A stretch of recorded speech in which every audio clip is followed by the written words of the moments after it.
Eu me chamo Eduardo Cavalcante e sou o seu professor virtual. Nessa aula você vai aprender todos os detalhes necessários sobre força de atrito que você precisa adquirir para passar no seu vestibular.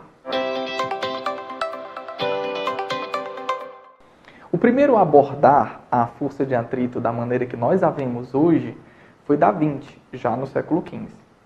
Da Vinci conseguiu perceber que a força de atrito entre duas superfícies, sim, e obrigatoriamente entre superfícies, ok?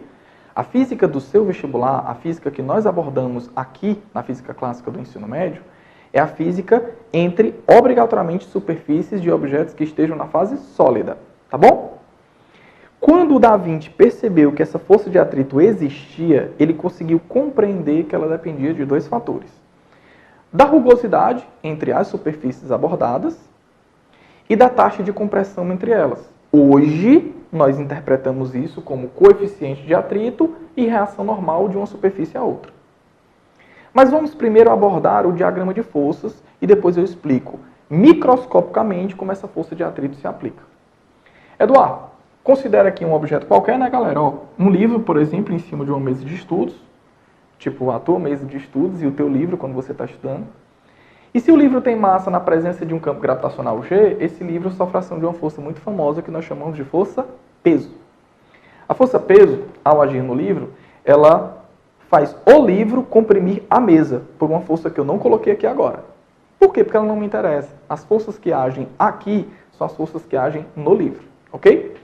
Então está aqui o livro e esse livro sofre ação da gravidade, portanto, essa força-peso age no centro de gravidade e age verticalmente para baixo. Essa força-peso, ela faz o objeto, por estar em contato com a mesa, aplicar uma força na mesa. A compressão provocada na mesa faz a mesa reagir e provoca a reação. Essa reação é o que você chama de força normal. Como essa força ela é perpendicular à superfície, nós chamamos de normal, que é a nomenclatura comum para quem é perpendicular. Tá bom? Beleza, fora peso e normal, você percebe que eu coloquei um F aqui. Esse F indica a força executada pelo agente externo, a fim de pôr esse objeto em movimento. É agora que você entende o que é força de atrito. Se você interpretar o objeto e aplicar uma força bem aqui nele, ó, a minha mão, você está vendo só a minha mão. Essa força é a força aplicada pelo agente externo, sou eu.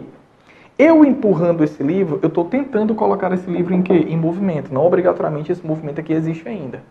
Tá bom? Quando essa força é aplicada, esse livro, ele aplica na mesa uma força na mesma direção da que eu tentei pôr o livro em movimento, da tendência de movimento.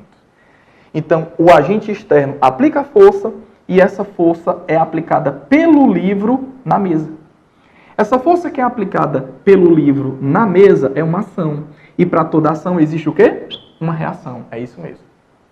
Ou seja, eu quero que você perceba que a reação que nós chamamos aqui de força de atrito executada no livro, ela só existe porque você primeiro criou uma ação na mesa. Perceba que a ação e reação agem obrigatoriamente aonde? Em corpos diferentes. Além de agir em corpos diferentes, tem intensidades o quê? Iguais. Ah, Eduardo, então quer dizer que essa força de atrito que age no livro, ela tem a mesma intensidade da força que eu apliquei na mesa? Perfeito. Que você não, que o livro aplicou na mesa. Então eu já tenho aí duas condições para um par de ação e reação. Elas são forças que agem em corpos diferentes, elas são forças que agem com a mesma intensidade e são forças que agem na mesma direção. Só que uma tem um sentido e a outra tem um sentido oposto.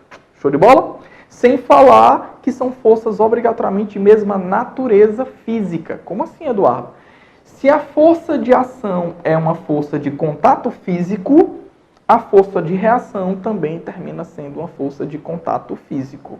É uma outra condição para um par de ação e reação. Show de bola? Mas aí Da Vinci percebeu que essa força de atrito, ela dependia desse fator que ele chamou na época de rugosidade. Mas Eduardo, por que você colocou aqui força de adesão? Força de adesão entre quem? Galera, hoje nós já sabemos que a força de atrito é um estudo muito mais complexo do que o que Da Vinci fez no século XV. Hoje nós sabemos que essa força de atrito entre duas superfícies depende até mesmo da força intermolecular entre as moléculas das superfícies em contato. ou supostamente contato. Ah, não, aí ele extrapolou. Como é, Eduardo? Vamos lá.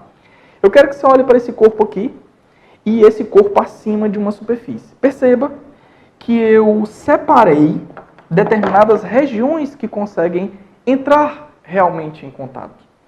Perceba que eu separei essa região, que eu queria que você olhasse ela, o corpo realmente tocando na superfície nesse ponto. Aqui, outra região onde os objetos estão em contato. E aqui, outra região onde os objetos estão em contato. Você nota que isso foi o que Da Vinci conseguiu chamar na época de rugosidade. Essa rugosidade você interpreta como a quantidade de ranhuras de um objeto e da outra que conseguem entrar em contato e que tentam evitar o suposto movimento que você tenta criar, que é a força criada pelo agente externo tenta pôr o objeto em movimento. Mas hoje nós já sabemos que existem forças moleculares de natureza elétrica entre as moléculas de um corpo e as moléculas do outro corpo quando a gente põe essas superfícies em contato ou pelo menos em aproximação. Aí eu dei uma ampliada na imagem, tá aqui ela, para você. Eduardo, você quer que eu interprete a superfície de um dos objetos como assim, aqui em preto, e aqui a superfície do outro objeto como em azul? É isso mesmo. Essa superfície eu coloquei duas pequenas esferinhas, mas eu quero que você interprete isso como as moléculas de um corpo e do outro. Essas moléculas, elas conseguem interagir eletricamente e surge entre elas uma força de natureza elétrica.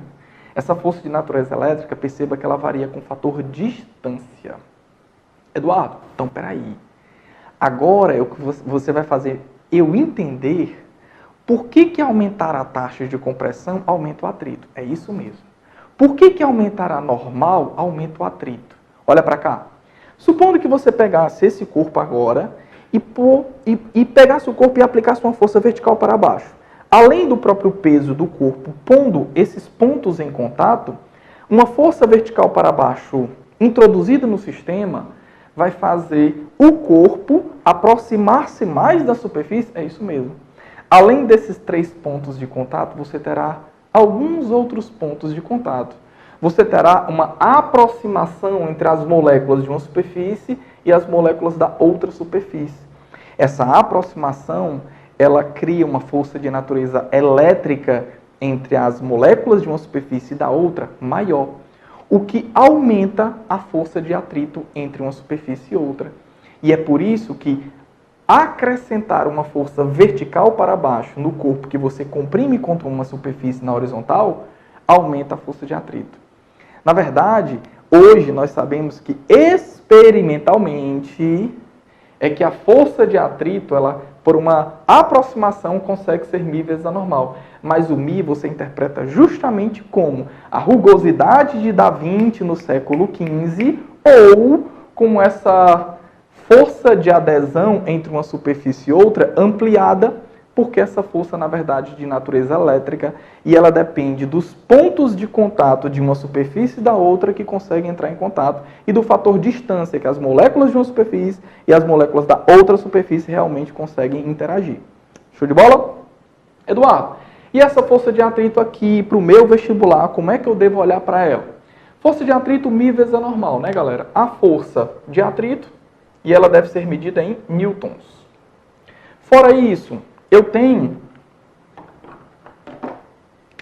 o nosso coeficiente de atrito. Fora isso, nós temos a nossa reação normal. Você deve ter percebido que eu coloquei aqui um ponto de interrogação. Justamente porque o coeficiente de atrito ele é uma grandeza adimensional. Adimensional, Eduardo, é justamente isso. Ela é uma grandeza que não tem unidade de medida. O que eu posso dizer sobre o coeficiente de atrito? Se a força de atrito ela consegue ser μ vezes a normal, então o coeficiente ele é justamente a força de atrito sobre a normal. A força de atrito ela é medida em newtons. E o coeficiente de atrito também é medido em newtons. Isso aqui eu posso cancelar com isso, e isso faz o coeficiente de atrito ser uma grandeza adimensional. Então, é uma grandeza física sem unidade de medida. E se você gosta do conteúdo que a gente está produzindo, não esquece de dar aquele joinha, de se inscrever no canal, porque é importante demais para quem produz o conteúdo e incentiva cada vez mais o produtor. Um beijão grande a todos e até o nosso próximo vídeo.